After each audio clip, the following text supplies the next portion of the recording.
Hello students, welcome back to the Tandresar physics classes. One more problem on rotational dynamics for advanced level IIT aspirants. The problem is like this. In the system shown in figure 1, जो मैं आपको दिखाऊंगा figure, the masses of two bodies are m1 and m2. The coefficient of friction between m and the m1 and the horizontal plane is mu. The pulley has a uniform disk of mass m and radius r. A thread passes over the pulley without slipping. At t is equal to 0, the body is released and begins to descend. Body ये m2 है, m1 surface पर है. Neglect the mass of the thread and the friction in the axle of the pulley. What we have to find? The acceleration of the block m2 on the horizontal plane या m1 on the horizontal plane. कुछ ऐसे मैं आपको figure पहले दिखाऊंगा ताकि आपको कुछ अंडरस्टैंड हो जाए ठीक तरह से. ये है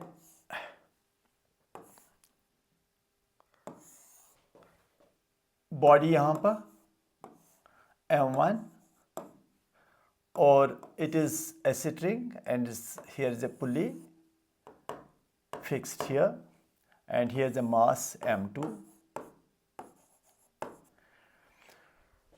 and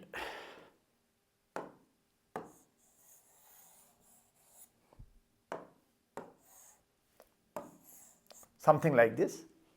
There's a friction between this mass and the surface.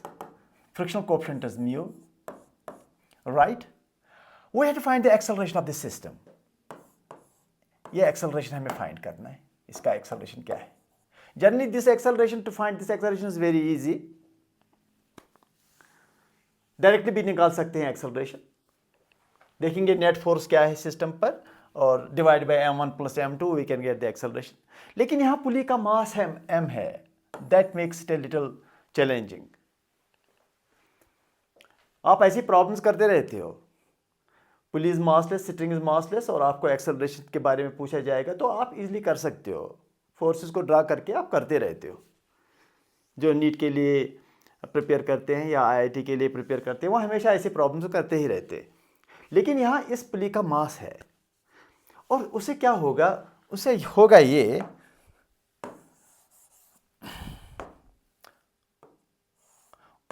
ये कि यहाँ टेंशन जो है, यहाँ टेंशन T2 और यहाँ का टेंशन T1 डिफरेंट होगा. The tension across the pulley is different because pulley has a mass. Whenever a pulley has a mass or a system has a mass, the tension across is not the same. अच्छा, तो ये tension यहाँ T2 है, यहाँ M2G और यहाँ tension T1, reaction to this tension T, tension pulls, here pulls, here pulls, here pulls. Or when it begins to move, there's a backward frictional force because there's a friction between this block and the table or the surface. And here's the frictional force. How much is the frictional force that we have to find? वो तो हमेशा होता है mu n, normal reaction. और normal reaction यहाँ क्या होगा, अगर ये m1g नीचे की ओर फोर्स है और नॉर्मल रिएक्शन n है ऊपर की ओर, तो n will be equal to m1g. तो फ्रिक्शनल फोर्स जो है that will be frictional force will be mu m1g. ठीक है. तो frictional when it begins to move in the forward direction, there is frictional force in the backward direction. What is that frictional force? That is mu n, mu into normal reaction, where mu is the coefficient of friction between this block and the table.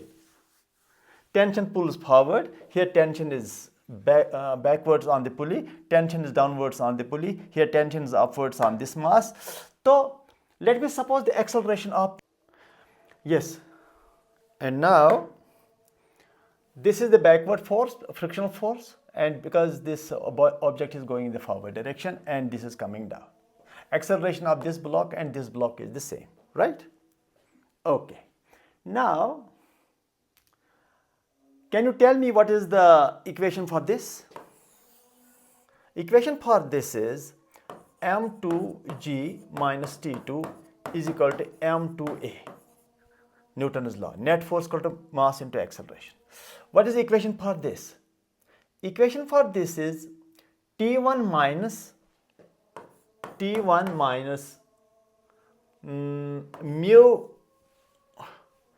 mu m1g frictional force backward mu m1g is equal to m1a।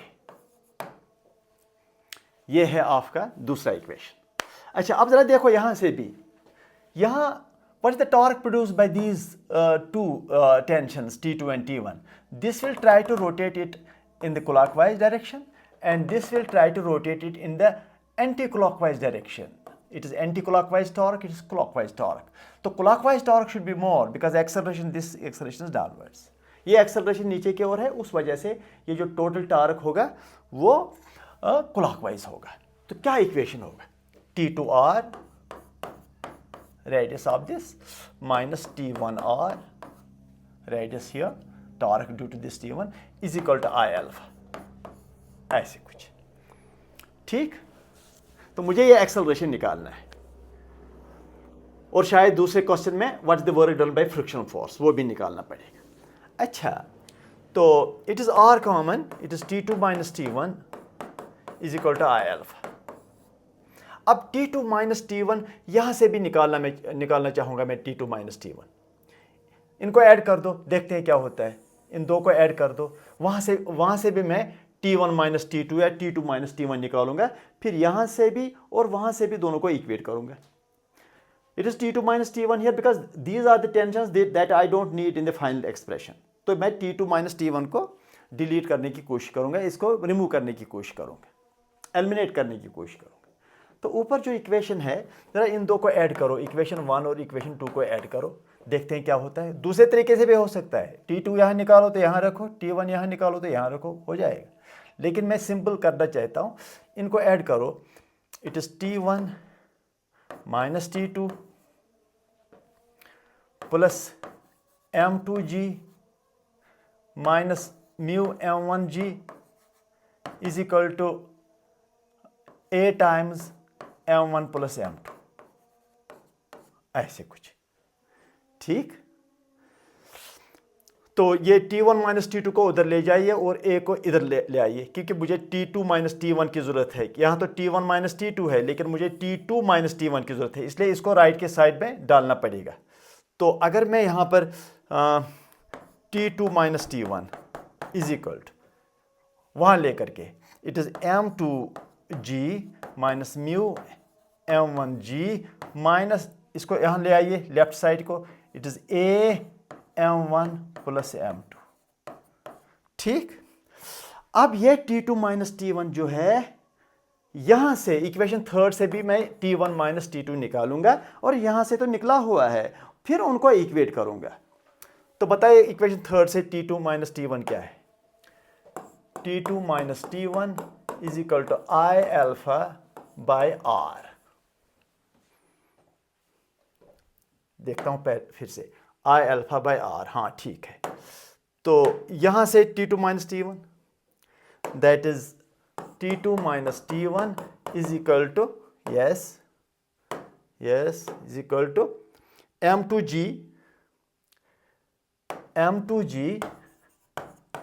Minus mu M1G minus A into M1 plus M2, ऐसे कुछ। तो अब इनको equate कर दो। ठीक, मुझे acceleration निकालना है M2 का या M1 का, both are moving with the same acceleration. I alpha by R is equal to yes M2G minus mu M1G minus A M1 plus M2। ठीक, तो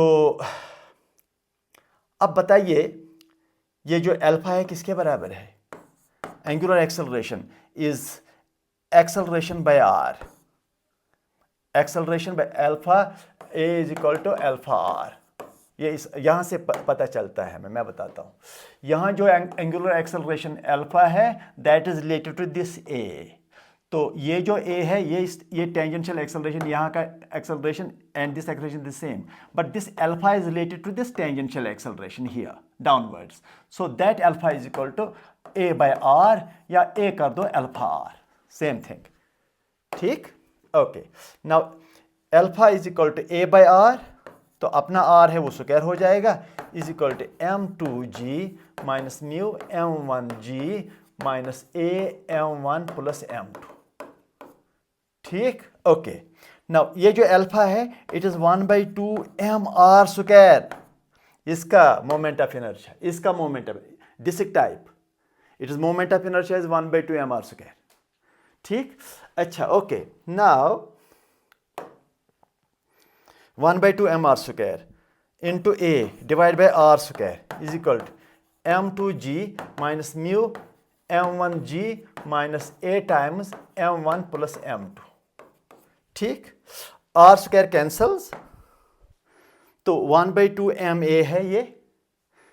तो चलो अब ये a जो है एक्सप्रेशन यहां पर, इसको लेफ्ट साइड ले आइए। तो अब क्या लिखूंगा मैं, 1/2 ma 1/2 ma plus a into m1 plus m2, जो राइट को था वो मैंने लेफ्ट को लाया। ऐसे देखो,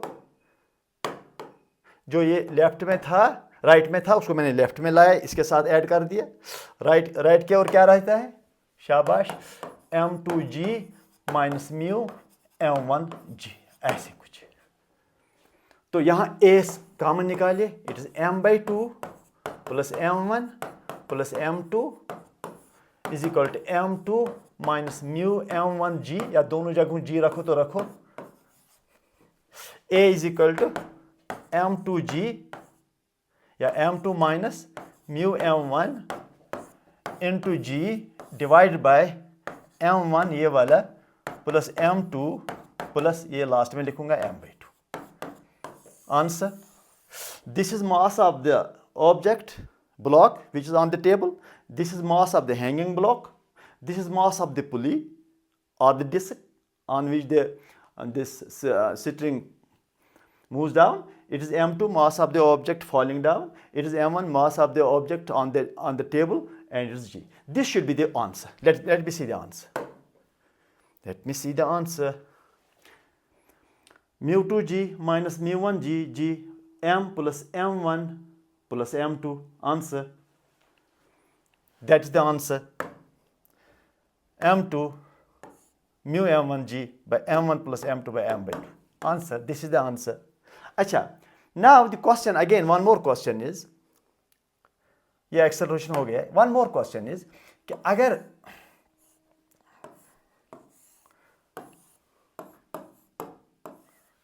इसी के साथ और एक क्वेश्चन है, m1 it is m2, it is frictional force F is equal to mu m1g, right? It is tension T1, it is tension T1, tension pulls, यहाँ pull करेगा पुली को T2, यहाँ T2, it is m2g। फिर से मैंने identify किया forces को। It gives you a practice. Again I have identified the force. इसका एक्सेलरेशन a है, इसका भी एक्सेलरेशन a है। तो इन टाइम t ये कितना नीचे चला जाएगा, इन time t from initially the system was at rest. अगर इनिशियली सिस्टम रेस्ट में था तो टाइम t में ये कितना नीचे गिरेगा, टाइम t में ये नीचे गिरेगा 1/2 at स्क्वायर। ठीक, क्योंकि इनिशियल वेलोसिटी अगर इसका 0 है, टाइम t में ये एक्सेलरेशन के हिसाब से नीचे गिरेगा। But don't think it falls down now with an acceleration due to gravity G, no. इसका नेट एक्सेलरेशन हमने निकाला a, अभी हमने निकाला इसका एक्सेलरेशन और इसका एक्सेलरेशन। ठीक, और इसका नेट एक्सेलरेशन वो है नेट फोर्स के, ग्रेविटी भी है, टेंशन भी है, वो सब मिलाकर जो इसका एक्सेलरेशन हुआ वो हमने निकाला। अब जो इसका डिस्प्लेसमेंट डाउनवर्ड्स होगा वो नेट एक्सेलरेशन के हिसाब से होगा। That will not be according to the acceleration due to gravity, तो वो तो फिर 1/2 gt स्क्वायर हो जाता, it is 1/2 at square. Question ये है कि work done by the frictional force, work done by frictional force, ये हमारा क्वेश्चन है। Frictional force in time t, in time t। दूसरा क्वेश्चन ये है, देखिए मैं समझाता हूं। The work perform by the frictional force on the block m during the first t seconds of the motion. t seconds में कितना वर्क किया frictional force. Obviously frictional force will do negative work, that's it, कि ये पीछे की ओर force है लेकिन system आगे की ओर जा रहा है, सिस्टम आगे, ब्लॉक आगे की ओर जा रहा है, और फ्रिक्शन फोर्स पीछे की ओर है, so work done is negative because angle is 180, तो it is minus F into displacement. जितना ये नीचे गिरेगा उतना ही ये आगे भी आएगा, ये भी एस, उसका भी डिस्टेंस 1/2 AT स्क्वायर। अब मुझे बताइए what is the work done by the frictional force on this block M1। Work done by this frictional force on this block M1 in time t, तो you should give me the answer. What should be the answer? Okay, work done, पहले negative because frictional force opposed to the displacement, so that is minus mu M1g into displacement s, that is 1/2 AT square. This should be the answer. अब चूंकि a को substitute करना पड़ेगा, अच्छा खासा a जो हमने अभी निकाला, ये जो a है इसको सबस्टिट्यूट करना पड़ेगा। Let me see the answer, let me see the answer. Mu M1g 1/2 AT square, mu M1g 1/2 AT square, mu M1g AT square गलत, रॉन्ग है, म्यू MG VT गलत, D 0 ये भी गलत है, A is the answer, mu M1g 1/2 AT square, that is the answer. तो हमने इसको देखो, मैं आपको समझाता हूं एक चीज। क्वेश्चन क्या था? क्वेश्चन ये था, दो ब्लॉक्स है and under this weight the block moves, but there is no slipping here, it is rolling, here is rolling, it is not, the string goes smoothly downwards, it does not slip। तो अगर slip नहीं करता है, याद रखो, अगर slip नहीं करता है, रोल कर रहा है ये, about this thread rolls over, तब जाकर ये इक्वेशन आप लिख सकते हैं A is equal to alpha R. ये तो है equation when there is no slipping. अगर स्लिप करेगा तो ये this equation will not hold, तो फिर ये एक्सेलरेशन और इस एंगुलर एक्सेलरेशन में कोई रिलेशन नहीं है। अगर स्लिपिंग होगा तो ए और अल्फा में कोई रिलेशन नहीं होगा, लेकिन ये स्लिपिंग नहीं हो रहा है, इसका मतलब यह है कि इस एक्सेलरेशन और इस अल्फा में रिलेशन है, कौन सा वाला, ए इक्वल टू अल्फा आर, तभी तो ये कनेक्ट कर सकते हैं हम आगे जाकर के। अच्छा, तो दूसरी बात यह है कि alpha is angular acceleration that is produced by the torque bye T1 and T2, तब जाकर इसको इसके साथ कनेक्ट करके हम इस क्वेश्चन को कर सकते हैं। तो यहां पर बहुत सारे कॉन्सेप्ट्स आपको क्लियर हुए। एक तो अगर पुली का मास है तो tension, this tension is not equal to this tension, और अगर फ्रिक्शनल फोर्स है then there is a backward force which is equal to mu N, हो गया दूसरा। अब यह भी है कि the block falls down under acceleration, how much distance it will, how much displacement it will go down from initial position when it is at rest initially, s is equal to 1/2 AT square. और जितना ये नीचे जाएगा उतना ही ये आगे जाएगा, because the two blocks are connected directly through a pulley which is fixed. अगर ये पुली फिक्स्ड नहीं होता तब इसका डिस्प्लेसमेंट और इसका डिस्प्लेसमेंट इक्वल नहीं होता। ये जो इसका डिस्प्लेसमेंट और इसका डिस्प्लेसमेंट इक्वल है, वजह यह है कि they are connected directly through a pulley which is also fixed. तो these are the conditions under which we can say the block descends through S and this block also moves through distance S। तो हमने दो question किए, एक तो हमने acceleration निकाला इस ब्लॉक का डाउनवर्ड्स या इसका फॉरवर्ड, दूसरा हमने ये भी निकाला what is work done by frictional force, और आप ये भी कर सकते हो what is work done by the gravitational force even M2G, और यही आप डिस्प्लेसमेंट कर सकते हो। You can find work done by this tension, you can find work done, displacement into the force is the work done by that force। displacement तो हर एक के लिए सेम है ना, इसके लिए भी इसके लिए भी सेम है, तो आप वर्क डन निकाल सकते हैं M2G के लिए भी, M2G into that displacement S is equal to 1/2 AT square, T2 के लिए भी T1 के लिए भी आप निकाल सकते हैं work done. So we'll continue to solve these questions because these questions are paragraph type, statement type, and these questions are actually responsible to clear physics, to clear concepts. They are very helpful. It is very unfortunate that medical students don't take interest in such questions. तो उनका बुनियादी जो physics है वो कमज़ोर रहता है, और कभी भी कोई हैवी क्वेश्चन वहाँ आता है मेडिकल एंट्रेंस में, उनको वो करना नहीं आता। मेरा उनका सजेशन है वो भी इसमें थोड़ा सा इंटरेस्ट ले। Thank you.